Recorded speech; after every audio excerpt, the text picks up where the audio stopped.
prefeitos, senador Omar Aziz? Como é que vamos ouvir mesmo os prefeitos de capitais? Olha, senador Eduardo Girão, Vossa Excelência é um oportunista. E oportunista pequeno. Vossa Excelência estava lá, escutou o que nós acordamos. Eu não acordei isso.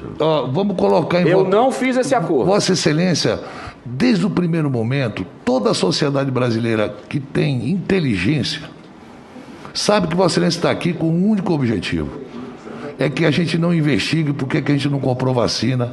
E o Vossa Excelência, que não entende patavina de saúde, quer impor a cloroquina na cabeça da população. Vossa Excelência, repito, é um oportunista. Pois é, a CPI na prática só vai ser retomada amanhã, com esse depoimento do diretor do Instituto Butantan, Dimas Covas, e hoje foi um dia de várias polêmicas que vão continuar repercutindo até amanhã. Eu começo por esse vídeo que a gente mostrou do presidente da CPI, Omar Aziz, chamando de oportunista o senador Eduardo Girão, que é da base governista, da base bolsonarista, mesmo sendo um sujeito articulado. O que é pior, né? Ele não tem a desculpa da absoluta ignorância. Ele está lá passando pano para a sujeira de um governo que sabotou o processo de vacinação, que investiu num medicamento ineficaz e que teve como estratégia deliberada o espalhamento do vírus em nome da imunidade de rebanho, que é a estratégia adotada pelo Jair Bolsonaro. Só admitiu que o próprio governo, por meio do Ministério da Saúde, fechasse acordo com outras vacinas quando sentiu que poderia ser chutado do cargo em razão da falta de vacinas.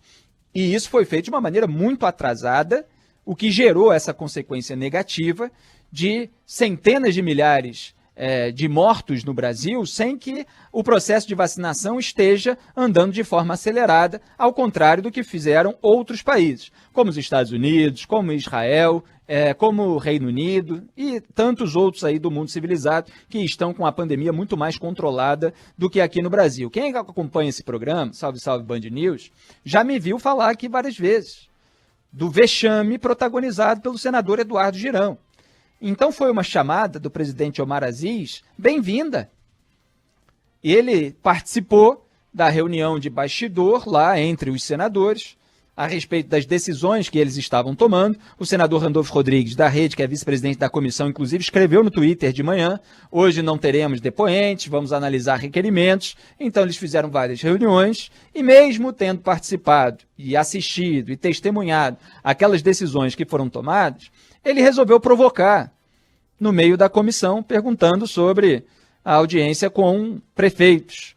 E aí ouviu, diz o que quer, ouve o que não quer, ouviu aquilo que não queria por parte do presidente Omar Aziz, que o chamou de oportunista. Tem lá os interesses eleitorais no seu estado, o Eduardo Girão, e não sei, né, se está monitorando a repercussão da popularidade do presidente Jair Bolsonaro para saber em que canoa fica. Tem muita gente assim na política e também no mercado da comunicação, né?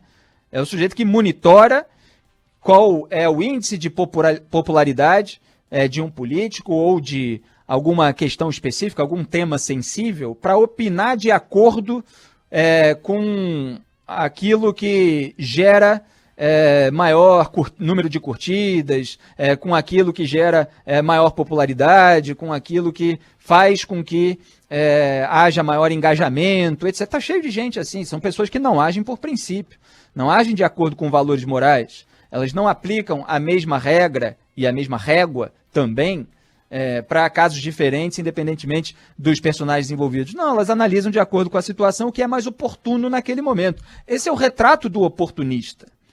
E o Eduardo Girão, diante de uma participação vexaminosa na CPI da Covid, está sendo chamado pelo presidente Omar Aziz por esse nome. Não é por falta de merecimento. Agora, em relação à convocação do antecessor do Marcelo Queiroga, general Eduardo Pazuello, há vários motivos aí para ela. Primeiro, ele participou do ato político do Bolsonaro, no meio de uma pandemia que matou 450 mil brasileiros, aqui no Rio de Janeiro, sem máscara, com os motoqueiros, que podem ter ali opiniões individuais, mas a rigor estão tendo um apoio comprado. comprado por meio de taxa de isenção de pedágio em concessões rodoviárias. É a nova mortadela. Os bolsonaristas tanto falavam, não só eles, evidentemente, qualquer pessoa que haja por princípios, ao contrário deles, porque para eles mortadela, para os petistas, é feio, mas mortadela para os bolsonaristas é bonito, eles passam pano. Para mim, mortadela, essas boquinhas, essas compras de apoio, essas distribuições de benesses que não trazem nenhum grande resultado para o país, elas são execráveis em qualquer circunstância. Então, é a mortadela bolsonarista distribuir isenção de pedágio para determinada categoria, com um valor, evidentemente, que vai ser pago pelos demais motoristas, como eu antecipei aqui na Band News FM. Falei de manhã no Jornal Band News Rio, primeira edição, 2 dias atrás, e aí de tarde veio a confirmação no Jornal Estadão, que teve inclusive desdobramento, se eu não me engano, no Globo, que ouviu até das concessionárias. Vai ter que cobrar dos demais motoristas. Então você que está dirigindo carro, que está dirigindo caminhão, você é caminhoneiro, de quem o presidente posa de defensor, é você que vai pagar a taxa de isenção que ele está dando aí para os motoqueiros para ganhar um apoio no momento específico que é interessante para ele. Alguém paga a conta. Muito bem, o general Eduardo Pazuello estava nesse ato sem máscara, mesmo tendo pedido desculpa durante o depoimento dele na CPI por ter andado sem máscara em Manaus, quando foi fotografado. Aí disse, não, mas eu estava indo comprar a máscara. Ele não estava indo comprar a máscara no alto de um carro de som no Rio de Janeiro, cercado de motoqueiros apoiadores, pelo menos de ocasião, do presidente Jair Bolsonaro. Então é óbvio que é uma afronta à CPI. E só isso já vale a reconvocação. Mas tem muito mais. O gabinete do relator da CPI da Covid, que é o Renan Calheiros, não por vontade minha, mas porque foi o escolhido pelos parlamentares, apontou ali 15 mentiras contadas pelo general Eduardo Pazuello. E são mentiras, meias-verdades, omissões, são mesmo, independentemente do passado do Renan Calheiros, de quem eu sempre cobrei que houvesse investigação. Ao contrário do Bolsonaro, que está lá atuando na frente ampla pela impunidade, e foi exaltado nesse campo pelo próprio Renan Calheiros. Numa entrevista que ele deu, não. Bolsonaro fez muito. A questão do COAF, a questão da Receita, a nomeação do Augusto Aras, a nomeação do Nunes Marques no Supremo Tribunal Federal, tudo isso o Renan adora. Agora, eles se mantêm como rivais políticos, pelo menos em outros pontos, até porque Renan Calheiros é próximo mesmo dos petistas, de qualquer governo que possa dar para ele os agrados que ele quer. E, possivelmente, o relatório da CPI também vai ser mais duro ou menos duro, dependendo daquilo que o governo Bolsonaro possa apresentar como solução dentro do toma lá da cá no Congresso Nacional. É preciso monitorar se isso vai acontecer. Então, para além da questão da máscara envolvendo o Pazuello, ele também foi contraditado, né? Ele foi refutado, pelo menos de acordo com a declaração, pela capitã cloroquina, a Mayra Pinheiro, que deu o depoimento que eu analisei ontem, praticamente em tempo real, como é esse programa, que é de 4 às 5 da tarde, enquanto os fatos estão acontecendo. Ela negou que tenha sido informada do problema da falta de oxigênio no período em que ela esteve atuando em Manaus, numa missão do Ministério da Saúde, ela que era secretária desse ministério, no estado de 2 a 5 de janeiro. Então, negou ter sido informada daquele problema, que resultaria na morte de dezenas de brasileiros.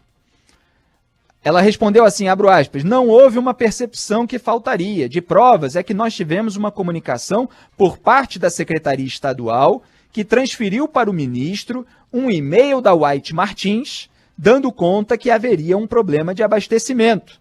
O ministro teve conhecimento do desabastecimento de oxigênio em Manaus, creio que no dia 8 de janeiro. E ele me perguntou, Mayra, por que você não relatou nenhum problema de escassez de oxigênio? Porque não me foi informado. Fecho aspas. Foi o que ela relatou na CPI da Covid. Não estou dizendo que ela está falando a verdade, estou dizendo que foi isso que ela relatou, porque ela também passou pelo media training para dar o seu depoimento. Só que esse media training parece que não foi devidamente coordenado com os demais depoentes, porque o Pazuello afirmou que só teve conhecimento do problema na noite do dia 10 de janeiro. Então ela falou, dia 8 de janeiro, chegou a informação Pazuello, Pazuello disse que só soube no dia 10. Então existe essa diferença aí de 2 dias entre os relatos por parte dos depoentes, o que gera uma diferença a respeito das providências que poderiam ter sido tomadas para evitar o colapso do sistema de saúde, a falta de oxigênio que gerou mortes de brasileiros. É disso que se trata a CPI da Covid, da investigação de crimes de responsabilidade que resultaram, seja por dolo direto, indireto, seja por culpa, ou seja, omissão, negligência, imperícia, resultaram, repito, em mortes de brasileiros. E estamos falando da casa dos centenas de milhares. Claro que determinadas medidas podem ter gerado milhares de mortes, outros milhares, tudo isso pode ser averiguado por uma investigação que não se deixe levar pelos elementos circenses naturalmente presentes numa CPI. Então esse é mais um motivo para que o Eduardo Pazuello seja reconvocado, o que é ótimo. Agora, o que o governo tenta fazer desde o começo? Mostrei aqui. Ele tenta ampliar o escopo da CPI para atingir também governadores e prefeitos. Então houve um acordo, já foi uma concessão ao governo por parte do presidente Omar Aziz, presidente da comissão, de que fossem convocados governadores. Conseguiram ali, para não transformar num circo ainda maior, acordar que seriam convocados apenas os governadores que já são investigados. E esse é outro ponto interessante. Por que esses governadores são investigados? Porque há apurações por parte da Procuradoria-Geral da República, aquela comandada pelo senhor Augusto Aras, que está tentando trocar, no chat de hoje, a relatoria do Alexandre de Moraes, que autorizou a operação contra o Ricardo Salles, ministro do Meio Ambiente. Então, esse PGR, nomeado pelo Jair Bolsonaro, ele não se omitiu em alguns casos de governadores. Demorou, inclusive, a agir no caso do próprio Amazonas, porque o governador é aliado da família Bolsonaro, só que a coisa ficou tão insustentável por lá que tiveram que agir meses e meses depois de muita cobrança nossa, depois de muita pressão, porque eram 2 pesos, 2 medidas. Que agisse rápido no Rio de Janeiro contra o Wilson Witzel, que virou inimigo do Jair Bolsonaro, mas contra quem havia indícios, é isso mesmo, tem que agir. Mas não tem que agir porque é inimigo da família Bolsonaro, tem que agir por causa dos indícios. E os indícios havia. Então não sou contra essa atuação. Há ali alguns elementos, foi uma decisão monocrática de juiz e tal, então são outras questões e até envolvendo outros órgãos. Mas isso foi referendado, o Witzel acabou afastado e beleza, correu. Agora, por que não correu tão rápido no caso do Amazonas? Era essa cobrança, foi essa pressão e acabaram indo atrás depois de muito tempo. Mas foram. Agora, em relação ao governo federal, a PGR foi omissa. E eu já comentei nesse programa lá atrás, logo que a gente estreou. A CPI da Covid, ela é resultado direto da omissão da Procuradoria-Geral da República em relação à sabotagem do combate à pandemia por parte do governo Bolsonaro, que nomeou o PGR, Augusto Aras. Então, quando você não pode contar com os órgãos que seriam competentes para investigar possíveis crimes de responsabilidade, diante de um quadro claríssimo, porque Jair Bolsonaro falou tudo ao contrário do que o mundo civilizado fez, você precisa de uma comissão parlamentar de inquérito, porque isso é previsto em lei como uma possibilidade. Então, os senadores têm esse poder de fazer a sua investigação. Lamentavelmente, a PGR não fez. Agora, esses governadores, voltando ao ponto inicial, eles estão sendo convocados porque o governo queria ampliar o escopo para, pelo menos, aparentar que tem sujeira para tudo quanto é lado, e, obviamente, há outras sujeiras. A questão é a gradação, a questão é a centralidade do governo federal, e tudo isso precisa ser devidamente colocado no relatório final. Mas o governo queria justamente diluir as responsabilidades, porque se todo mundo é culpado, então, mesmo que não seja inocente, o governo de Jair Bolsonaro se pode relativizar o peso da responsabilidade, e o que não falta é passador de pano para fingir que a responsabilidade deles se houve, né, que é algo que eles nem sequer admitem, foi muito menor do que outros que desviaram dinheiro e tal. E aí usa o peso, por exemplo, dos desvios de dinheiro, né, como algo que seria muito maior do que qualquer erro durante o combate à pandemia, como se a gente não estivesse falando de uma sabotagem de vacinação que impede a população de se imunizar e a população morre. Muitas vezes se argumenta, né, se você pegar o histórico de debate a respeito da corrupção, que a corrupção acaba matando lá no fim da linha, porque é o desvio do dinheiro que iria para a saúde e isso pode gerar morte. É verdade que é assim. E é verdade também que você não atirar as boias para uma população, pelo menos parte dela, que está se afogando, também é um crime de responsabilidade que tem um resultado direto na perda de vidas humanas. E a preservação dessas vidas não foi prioridade nesse governo, como bem disse o senador Alessandro Vieira, o melhor inquiridor da CPI da Covid, onde falta talento para isso, competência, dever de casa, né, isso eu aponto também. Ele disse, senador Alessandro Vieira, ao general Eduardo Pazuello. Então, o próprio Randolfo Rodrigues, que fez o requerimento para a convocação do Jair Bolsonaro, disse hoje, estava vendo as entrevistas, declarações dele, que a CPI existe por causa da omissão da PGR bolsonarista. Então, esse é outro ponto a se colocar a respeito de todos esses imbróglios. E aí você tem a convocação do Arthur Weintraub e do militante virtual lotado no Palácio do Planalto. Quem tiver curiosidade, procura aí no Google o texto O Compartilhador Geral da República. Pra vocês terem uma ideia do nível de militância virtual que faz o suposto assessor internacional do Palácio do Planalto. Então está aí para ser convocado, aquele que fez aquele gesto lá, que foi alvo de pedido de investigação por parte do presidente do Senado, Rodrigo Pacheco, e o Arthur Weintraub, como eu chamei a atenção nas redes sociais e aqui no programa, ele tem um histórico ali de vídeos e postagens dizendo que ele foi designado pelo presidente Jair Bolsonaro para estudar a cloroquina. Ele que é um apaniguado, subserviente, irmão do Abraham Weintraub, ex-ministro da Educação, não sabe nada a respeito de temas que estão muito acima da capacidade dele, mas foi incumbido de cuidar de estudos supostos estudos, evidentemente, que embasaram a estratégia toda errada do governo do Jair Bolsonaro. Então é isso que eles estão chamando de ministério paralelo, gabinete paralelo.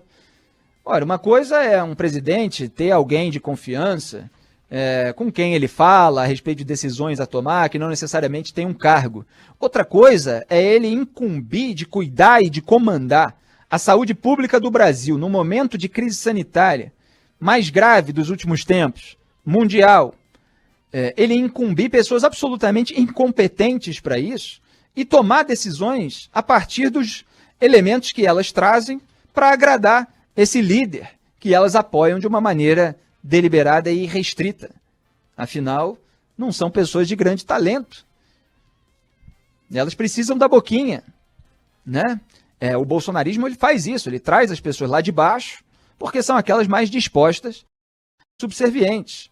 Então existe esse componente importante também nesse grupo político.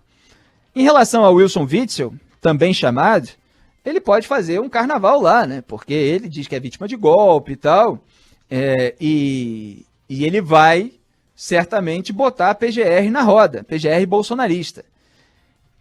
E aí, o sujeito, quando ele está envolvido numa sujeira, pode ser que ele fale coisas, né, em que ele tem razão para se blindar contra investigação a respeito daquilo que ele fez de errado.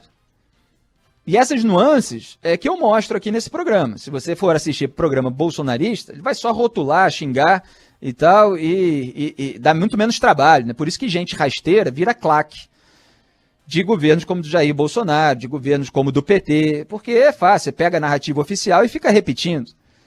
Então o Witzel vai dizer que ele foi alvo da PGR bolsonarista, instrumentalizada pelo governo para atacar um adversário político, etc, etc. Houve ali uma maior velocidade, um maior interesse político em apiar o Wilson Witzel do poder no Rio de Janeiro, onde Jair Bolsonaro tem interesse, inclusive, em evitar o avanço de investigações sobre a família dele? Claro que houve. Tem um ponto aí de verdade. Agora, há os indícios contra o Witzel? Há também. Por isso a investigação tinha que acontecer. Mas ele vai trazer isso para a roda e outros governadores podem trazer aí outros elementos. Há governadores que são aliados da própria família Bolsonaro, mas entram no bolo ali para tumultuar essa CPI e tirar o foco do governo federal. Então, é preciso ver qual vai ser a ordem dessa convocação de governadores. O natural seria que se concluísse essa fase de investigação convocando aqueles bolsonaristas envolvidos na gestão da pandemia, oficial ou informalmente, e só depois houvesse a convocação por parte dos governadores. O requerimento para a convocação de Jair Bolsonaro, é bom deixar claro, não foi julgado. Ele simplesmente foi afastado de ser julgado hoje, mas o requerimento existe e ele ainda poderá ser julgado, ser aceito ou ser recusado. Há questões ali envolvendo a Constituição, de previsão ou não de convocação do presidente, em qual condição, se é a condição de testemunha, se é um convite, se pode recorrer ao STF para não ser convocado. Agora, independentemente de toda a questão jurídica, fica a pergunta que, aliás, foi feita. É uma pergunta óbvia, né, porque faz parte da linha de raciocínio que eu adoto há muito tempo. Mas foi feita, hoje foi expressa por um político, o deputado federal Kim Kataguiri. De que tem medo Jair Bolsonaro em relação a depor na CPI? Por que tem medo? Eu sempre aponto que o bolsonarismo posa de valente, mas no dia D, na hora H, amarela. Foi assim com o depoimento de Jair Bolsonaro, que ele não quis dar presencialmente à PF no inquérito sobre a interferência dele na Polícia Federal, interferência dentro da qual há outras interferências acontecendo no presente momento, né? Uma das coisas mais absurdas, mas está lá sendo cozinhada a banho-maria pela PGR bolsonarista também.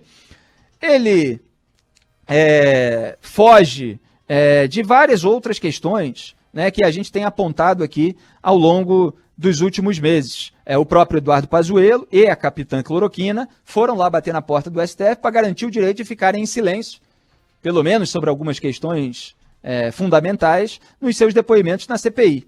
Então posam de valentes contra o Supremo Tribunal Federal, mas no dia D, na hora H, batem lá na porta pedindo para serem protegidos, né? Como fez o próprio Jair Bolsonaro, querendo dar no máximo um depoimento por escrito no caso da interferência. É isso. Há muitos outros aspectos que a gente vai comentando aos poucos, conforme os fatos vão acontecendo.